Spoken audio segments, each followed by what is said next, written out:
월세도 소득공제가 된다는 사실 알고 계십니까? 국세청은 2013년 귀속 연말정산에서 월세 소득공제를 신청하지 못한 근로자가 오는 5월 종합소득세 확정신고 기간에 신청을 하면 공제를 받을 수 있다고 안내했는데요. 자세한 내용 심층 취재해서 살펴봅니다.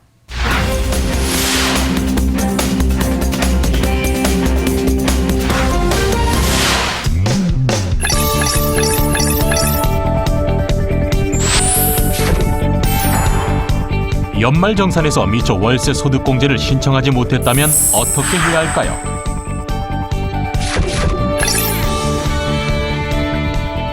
월세 소득공제 누락분 신고 방법 지금 알아봅니다.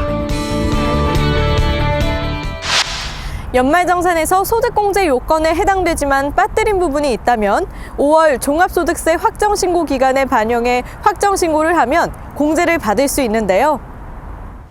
만약 이 확정신고 기간도 놓쳤다면 주소지 관할세무서에서 경정청구를 통해 추가 공제를 받을 수 있습니다.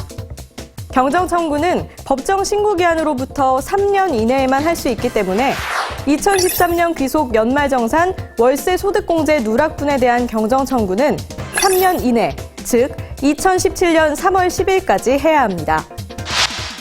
네, 주택 월세 소득 공제에 필요한 서류로는 임대차 계약서 사본과 월세액을 송금하였다는 입증할 수 있는 서류로서 송금표나 통장 사본, 그리고 그 임차 주택으로 주소를 전입하였다는 것을 입증할 수 있는 주민등록표 등본을 준비하시면 되겠습니다.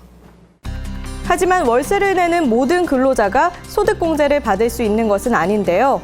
그렇다면 어떤 요건들을 갖춰야 월세도 소득공제를 받을 수 있을까요? 예, 월세 소득 공제를 받기 위한 자격 요건으로는 과세 대상 총 급여가 5천만 원 이하인 근로자로서 2013년도 말 현재 무주택 세대주이거나 단독 세대주이고 임차주택 규모나 혹은 오피스텔 규모가 국민주택 규모 이하이면 되겠습니다. 다만 2013년 귀속분까지는 임차 계약서에 확정일자가 있어야 하며 임대차 계약서의 주소지와 주민등록상 주소지가 같아야 합니다. 예, 월세 소득 공제액은 300만 원을 한도로 지급 월세액의 50%를 공제받으실 수 있겠습니다. 다만 오피스텔의 경우에는 2013년도 8월 13일 이후 지급분에 대해서만 공제가 가능하겠습니다.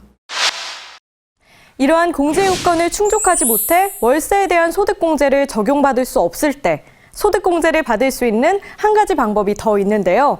바로 납입한 월세에 대한 현금 영수증을 발급받아 연말정산 시 신용카드 등 사용금액에 대한 소득공제를 받는 겁니다.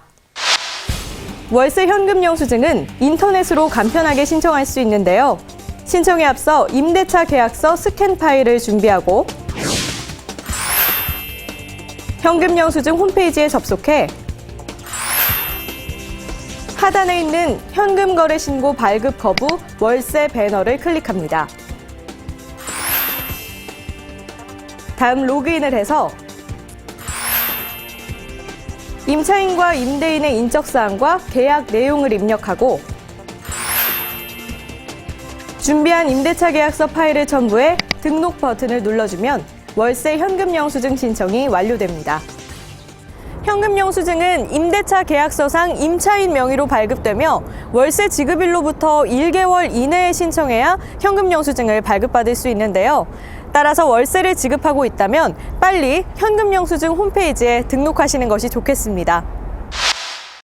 월세 소득공제와 월세금에 대한 현금 영수증 발급은 중복해서 공제받을 수 없는데요. 공제 요건을 충족한다면 일반적으로 월세 소득공제가 더 유리하니까요. 참고하시기 바랍니다.